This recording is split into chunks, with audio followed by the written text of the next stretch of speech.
வசனம். தியானத்தின் தலைப்பு: அவருக்கு பயந்தவர்களுக்கு குறைவில்லை. சங்கீதம் 34:9. கர்த்தருடைய பரிசுத்தவான்களே, அவருக்கு பயந்திருங்கள், அவருக்கு பயந்தவர்களுக்கு குறைவில்லை. கர்த்தருக்கு பயப்படும் பயத்தையே அவருடைய பரிசுத்தவான்களிடத்திலிருந்து கர்த்தரும் எதிர்பார்க்கின்றார். கர்த்தருக்கு பயப்படுகிற பயத்தை எப்படி நாம் அறிந்து கொள்ள முடியும் என்று நீதிமொழிகள் 2ஆம் அதிகாரம் 2, 4, 5 வசனங்களில் நாம் வாசிக்கலாம். நீ என் வார்த்தைகளை ஏற்றுக்கொண்டு என் கட்டளைகளை உன்னிடத்தில் பத்திரப்படுத்தி அதை வெள்ளியைப் போல் நாடி புதையல்களை தேடுகிறது போல் தேடுவாயாகில், அப்பொழுது கர்த்தருக்கு பயப்படுதல் இன்னதென்று நீ உணர்ந்து தேவனை அறியும் அறிவை கண்டடைவாய். புதையல் என்பது மறைக்கப்பட்ட ஒரு பொக்கிஷம் என்றும் கூறலாம். புதையலை தேடுகிறவர்கள் மிகவும் ஆர்வத்துடன் இரவு பகலாக மிகவும் பிரயாசப்பட்டு தேடி கண்டுபிடிப்பார்கள். ஆண்டவருடைய வார்த்தைகளை நாம் ஆர்வத்தோடு பிரயாசப்பட்டு தேடி வாசிக்கும் போது கர்த்தருக்கு பயப்படும் பயம் இன்னதென்று நாம் உணர்ந்து கொள்வோம். உலகத்திலே இன்றும் கண்டுபிடித்த புதையல்களும் உண்டு, பல கண்டுபிடிக்காத புதையல்களும் உண்டு.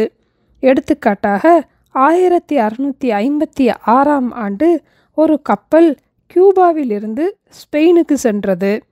அது ஒரு போட்டில் மோதினதால் பஹாமாஸ் தீவு அருகே அமிழ்ந்து போனது. அதில் கிங் பிலிப் IV கொண்டு செல்லப்பட்ட வரிப்பணங்கள் நிறைந்த பொக்கிஷமாகும். ஆதலால் பல ஆண்டுகள் விடாமல் அதை தேடினார்கள். அப்படியும் கண்டுபிடிக்க முடியவில்லை. பின்பு 2020ஆம் ஆண்டு பல நவீன கருவிகளின் உதவியோடு அதை தேடின போது அந்த கப்பலை கண்டுபிடித்தார்கள். அதிலே பல வைரக்கற்கள், முத்துக்கள், தங்க கட்டிகள் மற்றும் பல விலை உயர்ந்த கற்கள் அதிலே இருந்தது. அதனுடைய மதிப்பு பல மில்லியன் டாலர் பெறுமானமாகும். அநேகமாயிரம் பொன் வெள்ளியை பார்க்கிலும் நீர் விளம்பின வேதமே எனக்கு நலம் என்று 119ஆம் சங்கீதம் 72ஆம் வசனத்திலே நாம் வாசிக்கிறோம்.